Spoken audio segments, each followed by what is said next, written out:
Hello friends, as you guys can see for the title, today I actually wanted to go through, this has been on my mind for quite a while. As you guys know, I am always evolving, changing, liking to do different things on my channel, and I've done this video before, but I wanted to see what the difference was from now until then. What palettes would I choose if I were to do a pan that palette? Now, you guys know that my thoughts on pan that palette, I'm still not 100% there. You never know next year what could happen. But as of right now, I'm more like 50-50. I'm understanding it more. Things have been different. I've seen how other people have done it. But I wanted to share with you guys 10 palettes that if I were to do it today, these would be my choices. This is where it would come out of. And I want your opinion to see if you would pan these or not. So if you're interested to see what palettes I'm going to choose, stay tuned.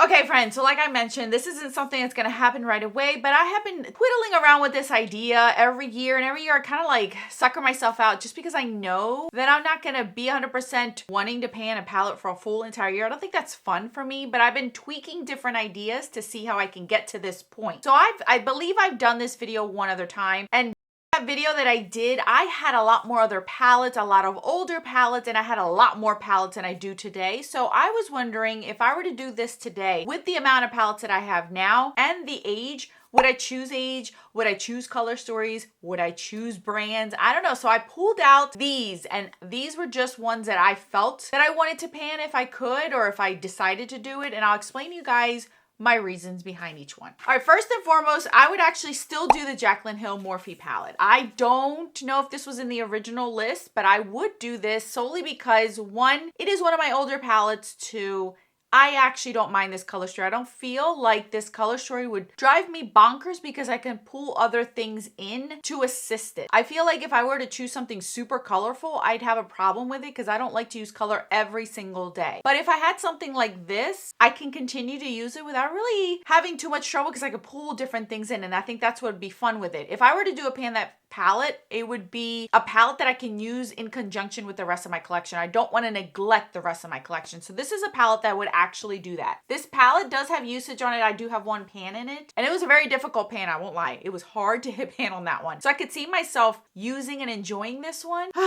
One day maybe. One day I'll do that pan, that palette. One day maybe. The other one that I would choose, I don't know if this one was in the original or not. This is the Dose of Colors Francation palette. This one again has gotten quite a bit of use, and it doesn't really look like it. This shade right here almost have pan, but not quite. It's a beautiful palette, and again, it's a neutral based kind of palette with some pops of colors in here, and colors that I don't mind using. Lower lash line, inner corner, as an eyeliner, as kind of like a wash all over the eye. So I don't mind that one. This one has less variety, but it'll allow me to go once again throughout my whole entire collection. So this is one that I would actually choose as well.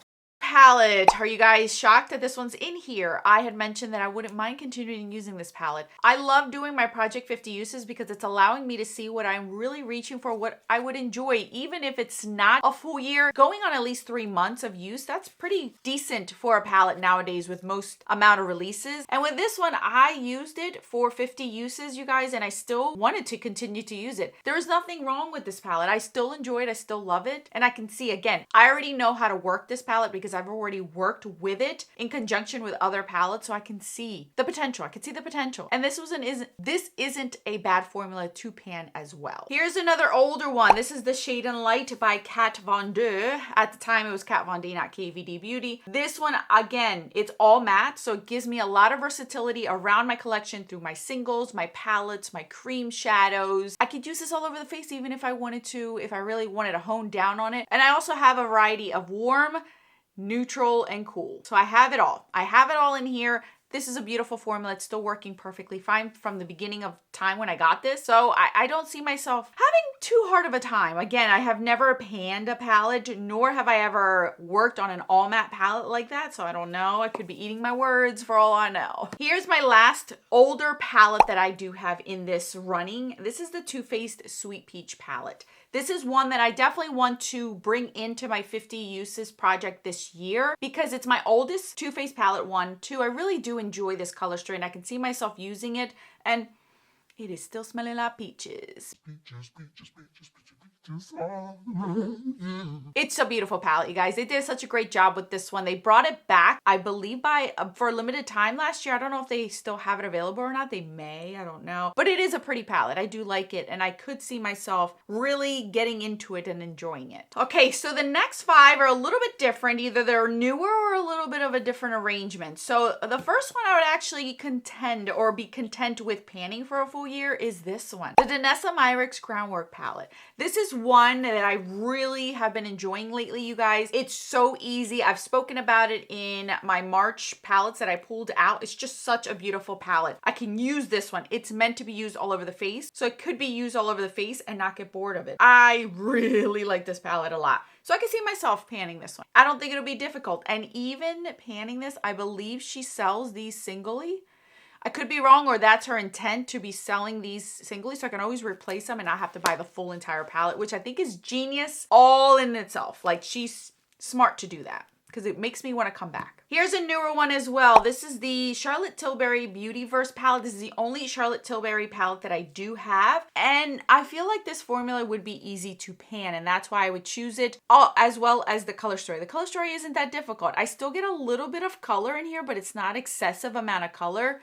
And the formula isn't bad. I've been using this one, enjoying this one. I recently used this one for a birthday party. Lasted, it just looked nice on the eyes, nothing big, extravagant, but I can add things to it, make it more bold if I wanted to, but it's a good palette to have as a base. And I do like it for it. I do like that about this palette, but it's the only Charlotte Tilbury palette I do have. I don't know if I'd go out and buy more of her formula though. I will say that, but I do like this one because of its color story, and the formula isn't bad. Now these 3 are a little bit different. They're not exactly palettes, but I did want to bring these in because even though I wanted this to be a pan that palette, there are smaller palettes that I would like to pan if I could in the future. First and foremost, I would choose this one. This is the Natasha Denona My Mini Dream palette. The main reason why I would choose this one, again, look at the color story. Easy to use every day. Be able to put in colors in there, anything I want. And out of all of my Natasha Denona color stories, like this is the most blah, to be honest with you, the most run-of-the-mill. So I really wouldn't miss it if I didn't have it. I will be honest with you. It's beautiful, don't get me wrong. But will I miss it? No, I could repurchase it, and I do have this color story over and over. So I wouldn't mind using this every day to just throw some other stuff in here to make it more colorful, or maybe a bold lip or a bold cheek, something of that nature. So I think this one would be a good one to do. A quad that I would actually like to pan is this one. This is the Nomad Cosmetics Studio 54. This is an old one. Long gone, but I do like this one because it has like those shifty shades in here, and they're glitter toppers. So I feel like these would be fun. I could use whatever I want in my collection and then pop these on. This is a rather hard palette to pan though, because it is more of a sheer topper and they're very firmly pressed. So as much as I've used these, you guys, I don't know, can you see the difference in the mirror of their intensity versus what you're seeing on the screen? You see how that's different? I've used this a ton and it looks like I barely used it, you guys, but it is a beautiful palette and I do enjoy this one. So this one would be an easy one to use as just toppers, inner corners, lower lash line kind of stuff, you know, the fun day stuff. Last but not least would be a duo. These no longer exist, unfortunately, but I have kept a few that I really do enjoy. This one is called the Top Shelf. It's 2 shades. And these 2 shades are so easy, beautiful on the eye, very no makeup look, but that'll give me the versatility to throw whatever else I want in here. And that would be easy. Bare Mineral shadows, at least this version, are very difficult to hit pan on. I'm not gonna lie to you. I've tried to hit pan on these. I've done it one time and it took me forever, over 30 uses just to hit pan on them. So these would be a little bit of a difficult pan to hit.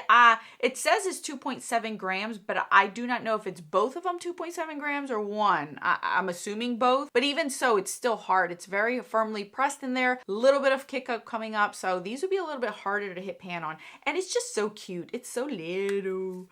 It's so cute. Throw it in there, easy to go. Don't have to worry about it. And then if you want a fun day, just pop on whatever else you want on there. All right, so I thought about this long and hard, and these would be the palettes right now as my collection sits. These are the ones that I would choose in the running for Pan That Palette. Let me know if you don't do Pan That Palette, why you don't do Pan That Palette, and if you did, what palette would you choose if you had to choose one right now? I'd love to know that from you guys. Alrighty then, you guys.